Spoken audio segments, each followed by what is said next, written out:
हाँ तो प्यारे बच्चों, एक बार पुनः आपके और हमारे प्यारे से YouTube चैनल MKS क्लासेज में सभी का स्वागत करते हैं। मैं मनीष सोनी आज एक बार पुनः 11वीं कक्षा के लिए समांतर श्रेणी प्रश्नावली 9F सेकंड पार्ट मतलब 9F के हम क्वेश्चन नंबर 11 तक कंप्लीट कर चुके हैं। आज हम 9F के क्लास को क्वेश्चन नंबर 12 से कंटिन्यू करते हैं।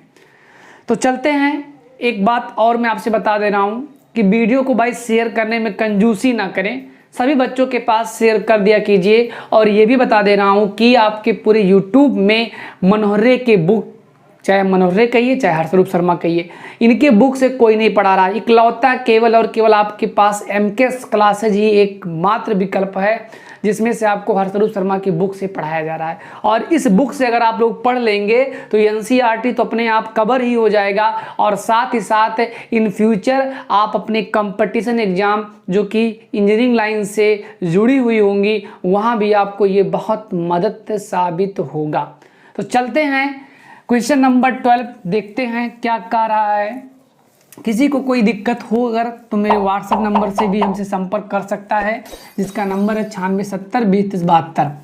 आइए क्वेश्चन नंबर 12 कह रहा है, दो समांतर श्रेणियों के n पदों के योगफल में 3n+8 संबंधित 7n+15 की निष्पत्ति है, 12वें पदों का अनुपात ज्ञात करो। अब ध्यान दीजिएगा, 12वें पदों का अनुपात, पहले हम क्वेश्चन समझने का प्रयास करेंगे। दो समांतर श्रेणी हैं और दोनों ही समांतर श्रेणियों में पदों की संख्या n है और उन समांतर श्रेणी के n पदों के योगफल का जो अनुपात इतना है, कह रहा 12वें पदों का अनुपात ज्ञात करो। तो आइए चलते हैं, बड़ा इंपॉर्टेंट सवाल है, लिखते हैं। मान लिया पहली समांतर श्रेणी का, अच्छा समांतर श्रेणी हम ऐसे ना लिख करके अंग्रेजी में लिखते हैं। समांतर श्रेणी का प्रथम पद A1 व सार्वांतर D1 है तथा दूसरी समांतर श्रेणी का प्रथम पद A2 व सार्वांतर D2 है। दो समांतर श्रेणी हैं जिसमें से पहली का A1 मान लिए हैं प्रथम पद और कॉमन डिफरेंस D1 मान लिए हैं। उसी प्रकार से दूसरे का A2 मान लिए हैं प्रथम पद और कॉमन डिफरेंस D2 मान लिए हैं। इतना बात तो क्लियर है। अब कह रहा है कि दो समांतर श्रेणियों के, ठीक है ना, पहली समांतर श्रेणी के n पदों का योगफल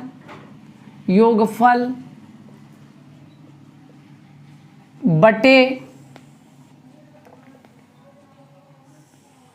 दूसरी समांतर श्रेणी के n पदों का योगफल। अच्छा, इनकी अनुपात कितना है भैया, है 3n+8 होल बाई 7n+15। ये बात कहाँ से मैंने लिखा, बाई क्वेश्चन लिखा। अब यहाँ पर हम समांतर श्रेणी के n पदों के योगफल का सूत्र फॉलो करने जा रहे हैं। तो n/2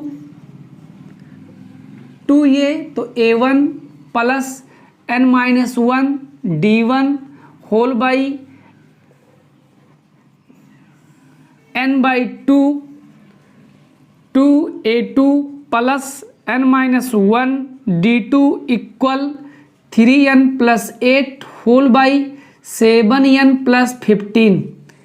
अब क्या है, यहाँ से ये वाला इससे क्या हो गया, कैंसिल हो गया।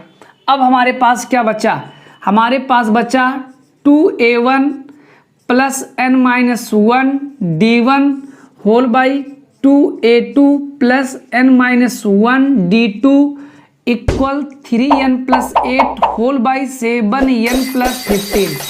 अगर आप लोग को याद होगा तो ऐसे क्वेश्चंस हम पहले भी लगवा चुके हैं। अब ध्यान दीजिएगा, हमसे क्या पूछा है जरा वहां पर भी गौर फरमाते हैं। हमें बारहवें पदों का अनुपात ज्ञात करना है। क्या ज्ञात करना है? बारहवें पदों का अनुपात। तो जो चीज हमें ज्ञात करना है थोड़ा सा यहां लिख दे रहे हैं, ठीक है ना। दोनों श्रेणियों के बारहवें पदों का अनुपात, मतलब बारहवें पद का मतलब कितना होगा? एक कम होगा, तो 11d1 होगा पहले श्रेणी के लिए। a2 प्लस 11d2 होगा बराबर क्वेश्चन ऑफ मार्क। हमसे यही चीज पूछा है, हमारा लक्ष्य यही है कि इसका मान निकाल ले जाएं तो अपने लक्ष्य की प्राप्ति हासिल कर लेंगे। तो कोई दिक्कत नहीं है, हमको ये ज्ञात करना है और हम यहाँ तक पहुँच चुके हैं। कुछ खुराफात ऐसा कर ले कि ऐसा बन जाए। तो यहाँ a1 है और यहाँ 2a1 है। अगर हम तुलनात्मक अध्ययन करेंगे तो इसका कॉफिशिएंट 1, इसका कॉफिशिएंट 2, तो भैया एक काम करते हैं, 2 को कॉमन लेते हैं। आप लोग पढ़े क्या हैं कि कॉमन का मतलब उभयनिष्ठ, दोनों में होगा तबे कॉमन होगा, नहीं। अब आप लोग ग्रामीण कक्षा में पहुंच गए हैं तो कॉमन का मतलब केवल इतना समझिएगा, भाग।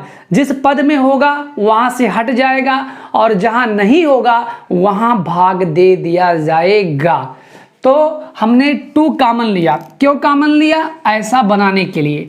तो आइएगा, दिस एम्प्लाइज 2 कॉमन लिया। यहां क्या बचेगा? यहां हमारे पास बचा a1, यहां नहीं है तो divide n-1 d1 whole by same process 2, यहां से भी कॉमन लिया तो क्या बचेगा? a2, यहां नहीं है तो डिवाइड n-1 d2 और बड़ा bracket close 3n + 8 whole by 7n + 15। इतनी बात तो क्लियर है, किसी को कोई दिक्कत नहीं होना चाहिए।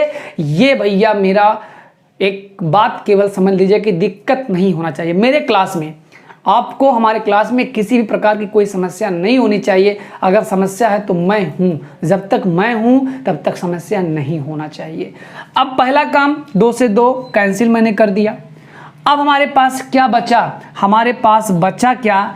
a1 + ½ n-1 d1 whole by a2 + ½ n-1 d2 equal 3n + 8 whole by 7n + 15। हमने क्या किया? हमने 2 कॉमन लिया, इसका पहला पद a1 हो गया, अब इसका भी पहला पद a1 हो गया। अब ध्यान दीजिएगा, इसमें 2 पद है, इसमें भी 2 पद हैं। a1 तो बराबर है, d1 का कॉफिशिएंट है ½ n-1 और d1 का कॉफिशिएंट 11 है। तो इसे समीकरण 1 मान लें और हम लोग क्या करते हैं कि इसकी तुलना, इसके d1 की तुलना कर दे रहे हैं। मतलब इस समीकरण 1 का जो d1 का कॉफिशिएंट है वो ½ n-1 है और इस d1 का कॉफिशिएंट 11 है। तो क्या है कि तुलनात्मक जब अध्ययन हम लोग कर देंगे तो लिखेंगे क्या? ½ n-1, ये d1 का कॉफिशिएंट है, चाहे यहां से लिखो चाहे यहां से लिखो, बतिया तो एक है। d1 का कॉफिशिएंट है ½ n-1 और इस d1 का कॉफिशिएंट कितना है? 11 है। इतना बात तो क्लियर है। 2 का डिवाइड है, उधर जाएगा तो मल्टीप्लाई हो जाएगा, n-1 होगा तो 11 दूनी कितना होगा? 22 होगा। ये माइनस है, उधर जाएगा तो प्लस होगा, 22 और 1 कितना होता है? 23। और इस प्रकार से हमने एक वैल्यू फाइंड आउट कर लिया n का। अब हम n का मान समीकरण 1 में रख देते हैं। का मान समीकरण 1 में रखने पर तो हो जाएगा a1 प्लस, ठीक है ना, ½ n-1, n के जगह पर 23 -1 और d1 whole by a2 ½ n के जगह पर 23 -1 और d2 इक्वल 3 n के जगह पर 23 + 8 होल बाई 7 n के जगह पर 23 + 8। इतना बात तो क्लियर हो जाना चाहिए, किसी को कोई दिक्कत नहीं होना चाहिए। अब थोड़ा सा इसको सॉल्व कर लेते हैं तो हो जाएगा a1 प्लस 23 में से 1 गया 22, 22 में 2 का भाग देंगे तो 11 d1। ठीक इसी प्रकार से a2 11 d2। अब भैया कुछ ना कुछ तो समझ में आ रहा है। जैसे पिक्चर आप लोग देखते हैं तो कभी कभी क्या होता है कि पूरी पिक्चर मतलब स्टार्टिंग में समझे नहीं आता कि कहाँ से स्टोरी शुरू हुआ, लेकिन जब वही पिक्चर हम कुछ देर तक देख लेते हैं तब समझ में आता है यार हीरो ने उसको क्यों मारा, कोई ना कोई उसका प्रतिशोध था तबे उसको मारा। मतलब पिक्चर देखते हैं तो किसी ना किसी पिक्चर में ऐसा भी होता है जो आगे की स्टोरी नहीं समझ में आती है, लेकिन कुछ समय पश्चात जब हम पिक्चर पूरा देख लेते हैं तो बीच में समझ में आ जाता है कि पहले ऐसा क्यों हुआ। तो पहले ऐसा क्यों हुआ अब आपको समझ में आ गया होगा, मुझे यही ज्ञात करना था, ठीक है ना, इसीलिए मैंने कुछ ऐसा किया। अब इसके बाद में 3 त्रिका 9, 3 दूना 6, 23 69 प्लस 8 होल बाई 7 त्रिक 21 के 1 हासिल 2, 7 दूनी 14 2 16 और प्लस 8 हो गया। इतनी बात तो सबको समझ में आ गई। अब एक लाइन और लिख रहे हैं, A1 plus 11 D1 whole by A2 plus 11 D2, 9 8 17, 6 1 7, 8 1 9 और उसके बाद में 169 हो गया। ठीक है ना, इतनी बात तो समझ में आपको आ ही गया होगा। 7 21 के 1 हाथ लगे तो 7 2 16 18, ठीक है। अब इसके बाद 11 से काट दे रहे हैं, साफ साफ दिख रहा है। 11 सते 77, 11 कन्यम 11, 11 एकन्यम 11। 1 मिनट, कहीं गलती भी कर रहे हैं क्या? 15 है ना, 15 तो यहाँ भी 15 करिए, यहाँ 15 रहेगा भैया। देखिए गलती तो हो ही गई है। अब इसको हल कर लीजिएगा तो हो जाएगा, ठीक है ना। 5 और 1 6, 6 1 7, 176, 5 1 6, 6 1 7। अब इसके बाद में इसको 11 से काट दीजिए, 11 करने में 11 और 6 तो 11 6 66। तो इसका आंसर मुझे मिल रहा है कितना, जरा देख ले, 11 9 7:16 सही है। अब यहाँ से जो हमें निकालना था मैंने फाइंड आउट कर दिया। इसको एक काम करते हैं, या करके यहीं लिख ले रहे हैं, A1 सम A1 और plus 11 D1 संबंधे A2 plus 11 D2 equal 7 संबंधे 16। इस प्रकार से हमने इसका रेशियो आसानी से फाइंड आउट कर लिया और यही हमारा क्या था भैया, आंसर। नोट कर लीजिए, कुछ था नहीं, बड़े आसानी से मैंने क्वेश्चंस लगाया और ऐसे क्वेश्चंस आप लोग प्रीवियस लेक्चर्स में भी लगाए थे और देखे भी थे आप लोग। नोट कर लीजिएगा।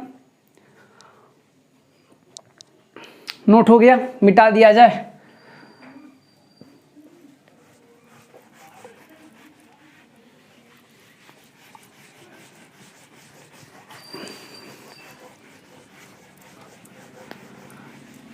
चलिए भैया,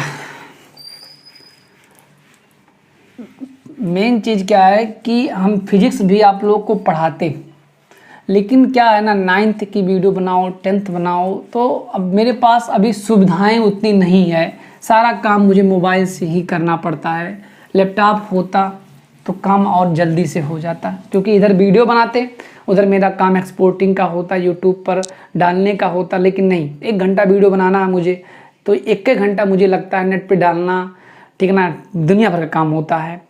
लेकिन चलिए, इन फ्यूचर्स कभी ना कभी वो लाभ हम आप लोगों को दे भी देंगे। आप नहीं लेंगे लेकिन आपके छोटे भाई बहन जरूर लेंगे। क्वेश्चन नंबर 12 का आ रहा है, यदि किसी समांतर श्रेणी के, यदि किसी समांतर श्रेणी के n पदों का योग,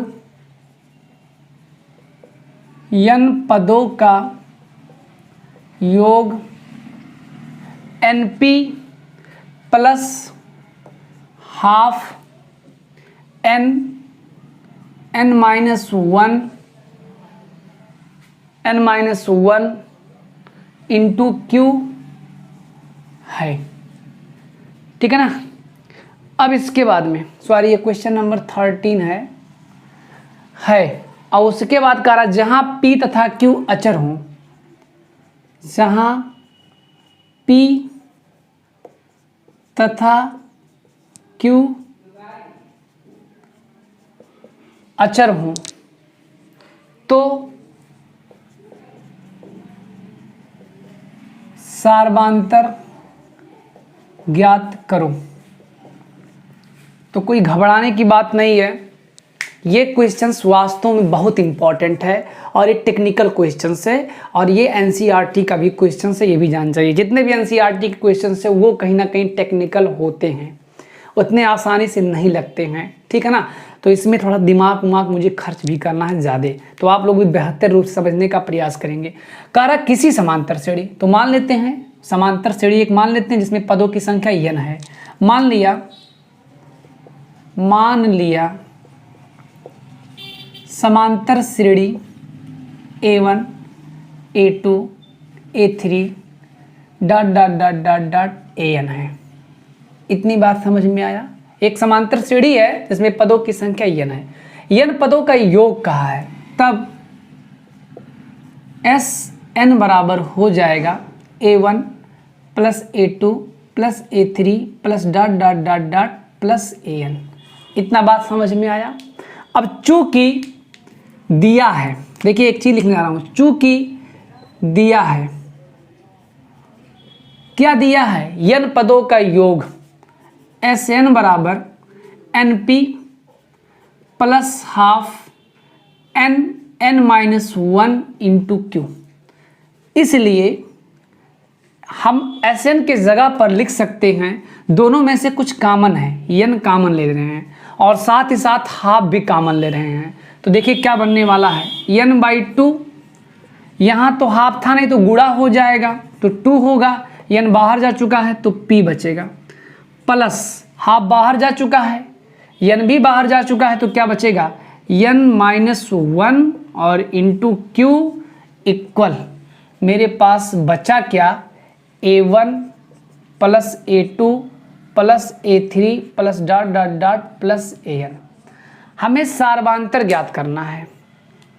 तो वास्तव में अगर देखा जाए तो सार्वधांतर हमारे पास Q ही होगा। अगर हम डायरेक्टली लगाना चाहें, कारण P और Q अचर हैं, तो ये हमारा जो Sn बराबर क्या होता है, n/2 2a plus n-1 into d होता है। तो इसका प्रथम पद, अरे भाई समांतर श्रेणी के n पदों का योगफल क्या होता है, n/2 होता है ना, 2a plus n-1 into D. अगर कोई पूछे कि बताओ इस श्रेणी के n पदों के योगफल में बताओ प्रथम पद क्या है, तो आप लोग क्या कहेंगे, ये ही कहेंगे ना, सार्वधांतर कितना है, d ही कहेंगे। और अगर यहीं पर 2p लिखा दिया जाए तो पूछा जाए बताओ इस समांतर श्रेणी का प्रथम पद क्या है, तो आप लोग क्या कहेंगे, p है। और सार्वधांतर अगर d के जगह पर हम इसे q कर दे तब भी आप लोग क्या कहेंगे, q। बस थोड़ा सा यहाँ समझने का प्रयास करिए। कारण किसी समांतर श्रेणी के n पदों का योग इतना है, np plus half n-1 into Q है। मैंने इसमें थोड़ा सा मॉडिफाई किया, n को कॉमन लिया, हाफ को भी कॉमन लिया, जहां हाफ नहीं होगा वहां 2 से गुना हो जाएगा, n बाहर जा चुका है, p बचेगा, हाफ n बाहर जा चुका है, n-1 इंटू Q ही बचेगा, ये इसके बराबर होगा। अब आप बताइए, हम एक चीज लिखने वाले हैं, A1 बराबर हम लोग p नहीं लिख सकते हैं, बिल्कुल लिख सकते हैं। देखिए अगर तुलनात्मक अध्ययन करेंगे तो इसके बराबर है, तो ये प्रथम पद A1 क्या होगा, p ही होगा। अगर हमें सार्वधांतर ज्ञात करना है तो अगर हमें द्वितीय पद मिल जाए तो द्वितीय पद में से प्रथम पद घटा देंगे तो सार्वधांतर हमें आसानी से निकल जाएगा। अच्छा ये बताइए, मान लेते हैं एक समांतर श्रेणी है, हम एक एग्जाम्पल दे रहे इस चीज़ को समझाने के लिए, 2 4 6 8 ... R इन AP। अगर कोई पूछे कि इसके एक पदों का योगफल कितना है, तो जो एक पद होगा वो A1 ही होगा और वो 2 होगा। इतना बात क्लियर आ रहा है। कोई पूछे S2 क्या होगा, तो S2 हमारे पास 2 धन 4 बराबर 6 होगा। दूसरे भाषा में अगर इसको लिखना चाहें हम लोग तो 2 धन 2 धन 2। ऐसा क्यों लिखा मैंने, क्योंकि इस चीज में हमने क्या कहा, S2 बराबर हमने इस चीज को ऐसे लिखा, S2 में क्या किया, A1 लिखा, और इसमें बताइए A2 को हम लोग क्या A1 प्लस से D नहीं लिख सकते हैं, बिल्कुल लिख सकते हैं। जो A2 होगा द्वितीय पद जो होगा वो प्रथम पद और धन सार्वधांतर होगा। जैसे अगर देखा जाए A2 बराबर, तो प्रथम पद कितना है 2 और सार्वधांतर कितने का चल रहा है 2 का, तो 2 2 कितना हो गया 4 हो गया। तो इस प्रकार से जो S2 होगा वो हो जाएगा हमारे पास क्या 2a1 प्लस डी होगा। ये बात समझ में आपको आ रहा है ना। जो हमारे पास द्वितीय पदों का, दो पदों का योगफल जो होगा वो 2a1 प्लस डी होगा। कैसे होगा ध्यान दीजिएगा। 2a1 कितना है 2 है, डी कितना है 2, 2 2 4 धन 2 कितना हो गया, सॉरी 2 4 2 6 और 4 2 कितना हो गया 6 हो गया। मतलब इसको हम दूसरे भाषा में देखना चाहते हैं तो यहाँ से S1 जो होगा, जो S1 होगा वो हमारे पास होगा क्या A1P होगा। जो S2 होगा वो दो पदों का योग होगा। भाई जो S2 होगा वो कितने पदों का योग होगा, दो पदों का। तो यहाँ से क्या होगा, यहाँ से अगर देखा जाए तो A1 के जगह पर हम लोग लिख सकते हैं 2P। 2P मैंने क्यों लिखा, क्योंकि जो प्रथम पद होगा वो ट्वाइस टाइम और सार्वधातुक A2, A2 का मतलब कितना मेरे पास है, A2 के जगह पर हमारे पास सार्वधातुक ऐड करेंगे Q। अब यहाँ से क्या होगा, S2 इतना हो गया। अब हमें क्या करना है भैया, S2 भी पता हो गया। अब हम लोग क्या कर ले रहे हैं, A2 निकाल ले रहे हैं। क्या कर ले रहे हैं भैया, A2 निकाल ले रहे हैं। A2 कैसे निकालेंगे, अगर हम S2 माइनस S1 कर लें। S2 का मान 2P plus Q minus S1 का मान कितना है आपके पास P है। तो इस प्रकार से इसको हल करेंगे तो P प्लस Q आ जाएगा, ये A2 आ गया। और जब A2 ये इतना हो गया मेरे पास तो आसानी से सार्वधातुक हम लोग फाइंड आउट कर सकते हैं। D बराबर A2, A2 का मतलब P प्लस Q और A1 हमारे पास कितना है माइनस P हो गया, माइनस से प्लस कैंसिल, D बराबर Q। इसका यही क्या हो गया, आंसर हो गया। और डायरेक्टली यार आप इससे तुलना कर दीजिएगा तो सार्वधातुक कितना मुझे मिलेगा, Q ही मिलेगा। एक बार पुनः मैं समझा दे रहा हूँ इस सवाल को। कह रहा यदि कि समांतर श्रेणी, तो मान लिया समांतर श्रेणी हमारे पास ये है। अब इसका n पदों का योगफल Sn दे दिया गया है और ये भी दिया गया कि इनके n पदों का योगफल इतना है। मैंने इसमें थोड़ा सा ऑपरेशन किया, कुछ ऐसा लिखा। अब हमने क्या किया कि जो S1 होगा वो A1 होगा, A1 के जगह पर P होगा क्योंकि 2A होता है। और इसके बाद जो S2 होगा वो प्रथम दो पदों के योगफल के बराबर होगा। प्रथम पद जो होगा वो 2P प्लस Q, ठीक है ना। काहे 2P किया, मैंने एग्जाम्पल आपको दिया। अब A2 निकालेंगे कैसे, द्वितीय पद में से प्रथम पदों का योग घटा देंगे तो द्वितीय पद निकल गया। द्वितीय पद निकल गया तो सार्वधातुक आसानी से हम लोग फाइंड आउट कर ले जाएंगे। और इतना लंबा चौड़ा ना जान करके बस इतना ही पर आप लोग अपना आंसर दे सकते हैं, कोई गलत नहीं कर सकता है। अब हम लोग चलते हैं अगले क्वेश्चंस में। क्वेश्चन नंबर 14 हमारे पास आ गया। Question number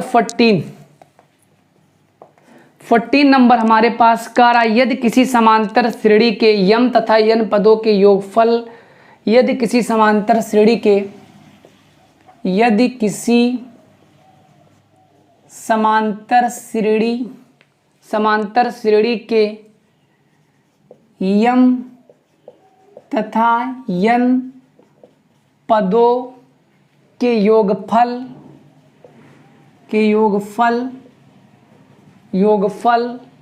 m square संबंधे n square के अनुपात में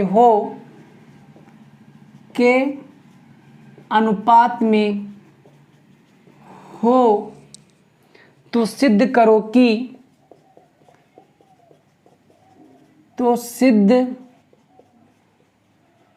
करो कि यमवा पद संबंधे nवा पद समानुपाती 2m माइनस 1 संबंधे 2n माइनस 1 होगा। ये बात समझ में आ रहा है। क्वेश्चंस कह रहा है कि समांतर श्रेणी है, उसके दो पद हैं। एक समांतर श्रेणी में पदों की संख्या m है और दूसरे में पदों की संख्या n है। उनके पदों के योगफल का अनुपात इतना है। कह रहा है हमें सिद्ध करना यमवा और nवें पद का अनुपात इतना होगा। तो पहला काम यही लिखेंगे कि मान लिया, ठीक है ना, मान लिया समांतर श्रेणी का प्रथम पद A व सार्वधातुक D है, ठीक है ना। इतनी बात तो क्लियर है, ये तो मानना ही पड़ेगा मुझे।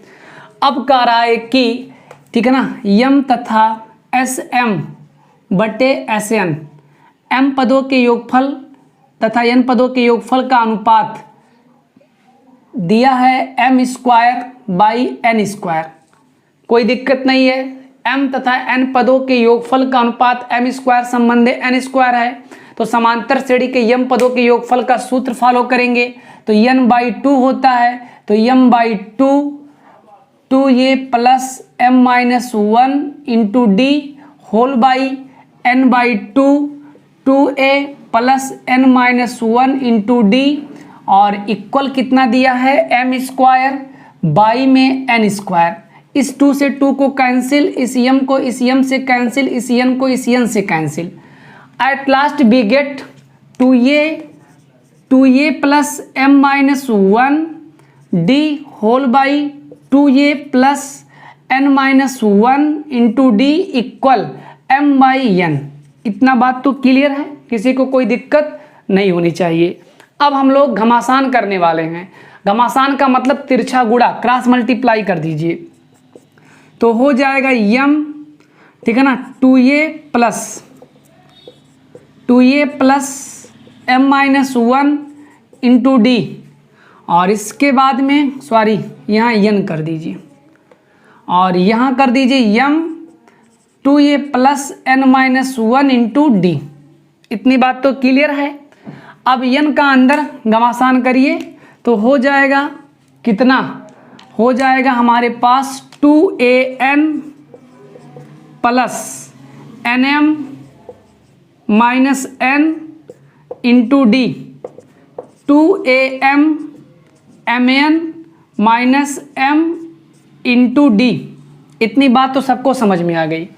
अब एक काम करिए, 2an ये प्लस है, इधर आएगा तो माइनस 2am हो जाएगा, और mn माइनस m और इंटू डी प्लस से उधर जाएगा तो माइनस nm माइनस n और इंटू डी। अब हम कुछ करने वाले हैं। करने वाले क्या हैं, 2a काम ले रहे हैं तो क्या बचेगा हमारे पास, n माइनस m बचेगा। इतना बात तो समझ में आ गया। अब d कॉमन लेने वाले हैं तो mn minus m minus mn और प्लस n, ये इससे कैंसिल हो गया। अब हमारे पास क्या बचा, 2a n minus m equal d, और इस चीज़ को n माइनस m लिख दिए, चिन्ह के साथ हम अंकों को कहीं भी रख सकते हैं, इससे ये कैंसिल हो गया। अब हमारे पास बचा क्या, हमारे पास एक संबंध आया कि d बराबर 2a आ गया। d बराबर क्या आ गया, 2a आ गया। इतना बात तो सबको क्लियर है, किसी को कोई दिक्कत नहीं होनी चाहिए। अब हमारा जो लक्ष्य है वो कह रहा है कि हमें ज्ञात करना है, मतलब सिद्ध करना है कि tm संबंधे tn बराबर 2m minus 1 whole by 2n minus 1। तो इसके लिए m mवा पद तो a plus m minus 1 into d whole by a plus n minus 1 into d. तो यहाँ से काम करिए, यहाँ से d का मान 2a निकाले हैं तो a का मान निकाल लीजिए, तो तब a बराबर कितना हो जाएगा, d बाई 2 हो जाएगा। हमने a के वैल्यू को निकाल लिया d बाई 2। अब a का मान d बाई 2 इसमें रखते हैं तो हो जाएगा a प्लस m माइनस 1 और d बाई 2, सॉरी a के जगह पर d बाई 2 रख रहे हैं, d by 2 plus m minus 1 into d whole by d by 2 plus n minus 1 into d. d को कॉमन ले लीजिए तो क्या बचेगा, d कॉमन होगा, d कॉमन हो कैंसिल होगा, half m minus 1 half n minus 1। इतनी बात तो सबको समझ में आ गई होगी। अब हम क्रॉस मल्टीप्लाई कर दे रहे हैं, ठीक है ना, इसका बटा 1 इसका बटा 1 तो होगा 1 एकन्नम 1 plus 2m minus 2 whole by, ठीक है ना, बाई 2। अब इसके बाद में होल बाई 1 एकन्नम 1 प्लस 2n माइनस 2 बाई 2, 2 से 2 कैंसिल। इसके बाद 2m minus 2 plus 1 minus 1, 2n -2 + 1 -1। और इस प्रकार से हमने इस चीज़ को भी क्या कर दिया, प्रूव कर दिया। मतलब Tm/Tn के जगह पर इन दोनों का रेशियो हमने 2m-1/2n-1 फाइंड आउट कर लिया। कुछ था नहीं, हमने बस केवल और केवल सभी चीज़ों को एक सावधानी पूर्वक एक सिस्टम की तरह मैंने अपने कार्य को जारी किया और at last we get Tm/Tn = 2m-1 2n-1 that's proved. ठीक है ना। अब हम लोग चलते हैं अगले क्वेश्चंस में। क्वेश्चन नंबर 15 आ चुका है।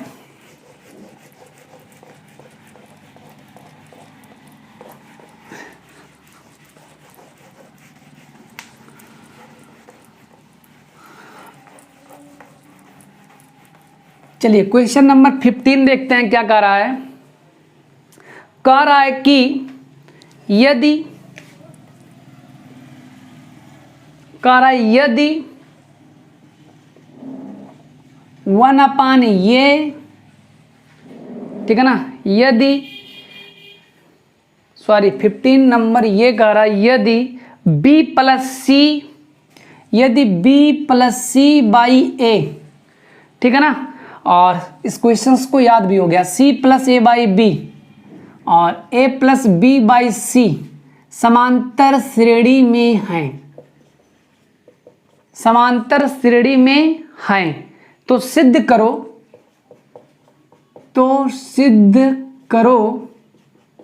1/a, 1/b, 1/c भी समांतर श्रेणी में होंगे। तो घबराने की बात नहीं है, ऐसे सवाल बहुत इंपॉर्टेंट और टेक्निक भी होते हैं। ऐसे सवाल इंपॉर्टेंट भी हैं और टेक्निक भी हैं।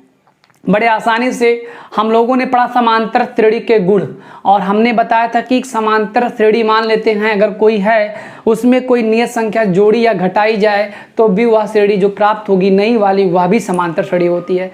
कोई समांतर श्रेणी है एक नियत संख्या से गुणा किया जाए तब भी प्राप्त नई श्रेणी समांतर श्रेणी होती है। अगर कोई समांतर श्रेणी एक निश्चित संख्या से भाग दिया जाए सभी पदों में तब भी प्राप्त नई श्रेणी समांतर श्रेणी में होगी। ये सब प्रॉपर्टी हैं एपी के, जो कि मैंने बहुत पहले पढ़ाया था। अब वो चीज़ अगर आप लोग पढ़े हैं और उन्हीं सब चीज़ों का हम यहाँ प्रयोग करेंगे और आसानी से सवाल को प्रूव करेंगे। सवाल को हल करने से पूर्व बढ़िया सवाल देखिए, क्वेश्चंस लगाना मत सीखिए, कॉन्सेप्ट सीखिए कि कॉन्सेप्ट इसमें कैसे कैसे फॉलो किए जा रहे हैं। सवाल तो कोई भी लगवा देगा बट कॉन्सेप्ट सब नहीं बताते हैं। तो मैं कॉन्सेप्ट बताने का ही प्रयास करता हूं और आप कॉन्सेप्ट समझने का ही प्रयास करें, क्वेश्चंस नहीं। अगर कॉन्सेप्ट समझ में आ गया तो उसके कई क्वेश्चंस आप अपने आप सॉल्व कर सकते हैं। जैसे क्वेश्चंस है b + c, c + a, a + b, कहीं ना कहीं अल्टरनेट हो रहा, साइकिल प्रोसेस। c पर खत्म हुआ, c पर शुरू हुआ, a पर खत्म हुआ, a पर शुरू हुआ, जहां शुरू हुआ वहीं खत्म हुआ, a b c ये कांतरक्रम में चलते गए। इतनी बात तो समझ में आ गई। अब यहां से क्या है कि हमें सिद्ध करना है कि ये चीज हटाना है, ये चीज हटाना है। तो आइए सबसे पहला चीज हल करते हैं, ठीक है ना। चूंकि b + c/a, c + a/b, a + b/c are in AP। ये चीज क्वेश्चंस का रहा है, ये चीज क्वेश्चंस का रहा है कि ये भैया हमारे AP में हैं, कोई दिक्कत नहीं है, डॉट ना लगाएं, आर इन AP। अब क्या है कि अगर हम b + c है, जो चीज डिवाइड किया गया उसमें अंश में वो चीज नहीं है, b है c है a नहीं है, c है a है b नहीं है, a है b है c नहीं है। अगर मैं एक लाइन में इसके बात को स्पष्ट करना चाहूं तो मैं कह सकता हूं जो अंश में है वो हर में नहीं है और जो हर में है वो अंश में नहीं है। तो एक काम करते हैं, इसको यहां लाते हैं ताकि सारा चीज सब में कॉमन हो जाए। तो सभी पदों में एक जोड़ देते हैं, सभी पदों में एक जोड़ने पर अगर एक जोड़ देंगे तब भी प्राप्त जो नई श्रेणी होगी वो भी AP में ही होगा। तो b + c/a + 1। अच्छा, रावण के पास रथ है, मैंने राम को रथ दे दिया। c + a/b और 1/1, a + b/c 1/1 also are in AP, ये भी समांतर श्रेणी में है। इतना बात तो क्लियर है। अब क्रॉस मल्टीप्लाई कर ले रहे हैं, b + c + ये बाई ए, और C plus A plus B by B, और ए plus B plus C by C in A P. ये बात तो समझ में आ रहा है। अब जरा देखा जाए तो ए plus B plus C, A plus B plus C, A plus B plus सी सब में है, सब कुछ वही है, बस आगे पीछे है। और जानते हैं कि हम प्लस में चिन्हों के साथ अंकों को कहीं भी रख सकते हैं। अब क्या है, सब में ए प्लस बी प्लस सी अगर हट जाए तो मेरा काम प्रूफ हो जाएगा। तो उसके लिए हमने एक प्रॉपर्टी पढ़ा कि समांतर श्रेणी के प्रत्येक पद में एक नियत संख्या से भाग दे दिया जाए तब भी प्राप्त श्रेणी समांतर श्रेणी में होगी। तो हम लोग क्या कर रहे हैं, अच्छा इस चीज़ को हमें डायरेक्टली क्या लिखने वाला हूँ, ए प्लस बी प्लस सी, वही चीज़ है, अच्छा लगेगा, ए plus B plus C, A plus B plus सी, और ये तो ऑलरेडी उसमें है, ये है। सभी पदों में 1 by A plus B plus C से भाग देने पर, तो मैंने भाग भी दे दिया, A plus B plus C by ए, और इंटू, चलो इंटू क्या यहीं कर दे रहे हैं भैया, A plus B plus C comma A plus B plus C by B, A plus B plus C comma A plus B plus C by C, A plus B plus C also और in A P. इतनी बात तो clear है। अब इसके बाद में इससे शहीद हो गया, इससे शहीद हो गया, इससे शहीद हो गया, at last we get 1 upon a, 1 upon b, 1 upon c, ठीक है ना। ये भी किस में हमारे पास होगा, समांतर श्रेणी में ही होगा, नोट कर लीजिएगा। यही चीज मुझे प्रूव करना था।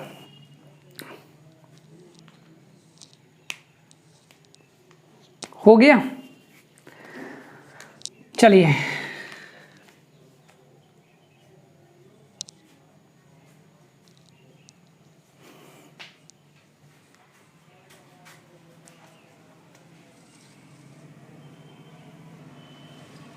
मिटाते हैं इसको अब हम।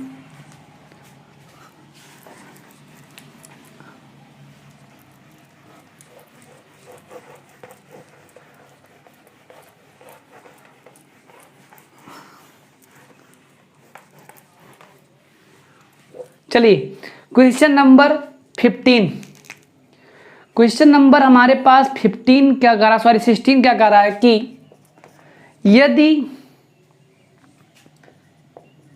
1 upon a, 1 upon b, 1 upon सी समांतर श्रेणी में हैं, समांतर श्रेणी में हैं, तो सिद्ध करो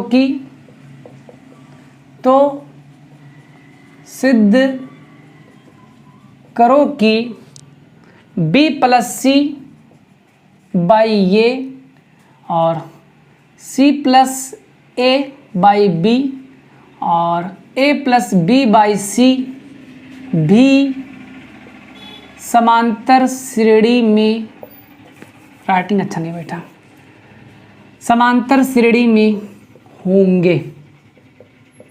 तो घबराने की कोई बात नहीं है, क्वेश्चन से एक बार पढ़ लेना। कह रहा है कि यदि 1 अपान ए का 1 अपान बी से समांतर श्रेणी में सिद्ध करो कि b plus C by a, c plus a by B और ए प्लस बी बाई सी भी समांतर श्रेणी में होंगे, तो कोई दिक्कत नहीं होने देंगे।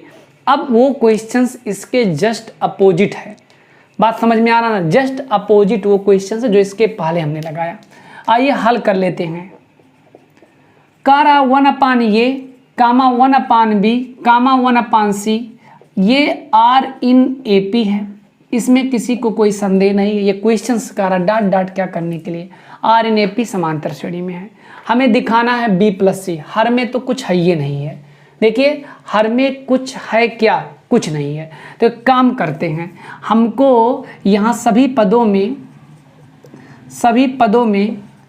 ए प्लस बी प्लस सी से गुणा करने पर, तो जब गुणा कर देंगे तो हमें मिलेगा क्या, A plus B plus C by A plus B plus C by B, A plus B plus C by B also are in A P.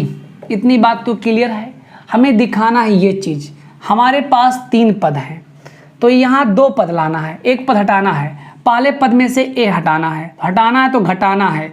तो सभी पदों में सभी पदों में एक घटाने पर, तो हो जाएगा a plus B plus C by a minus 1/1। हाँ सही है, 1/1। a plus B plus C by b 1/1, a plus B plus C by b minus 1/1।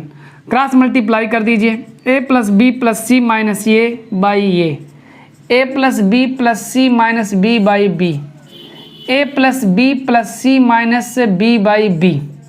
अब क्या होगा, इस माइनस से प्लस कैंसिल, इस माइनस बी से प्लस बी कैंसिल, इस ठीक है ना, एक काम यहाँ सी रहेगा भैया, इस सी से सी कैंसिल कर दिए, क्या बचा b plus C by A plus C by B और a plus B by b are in A P.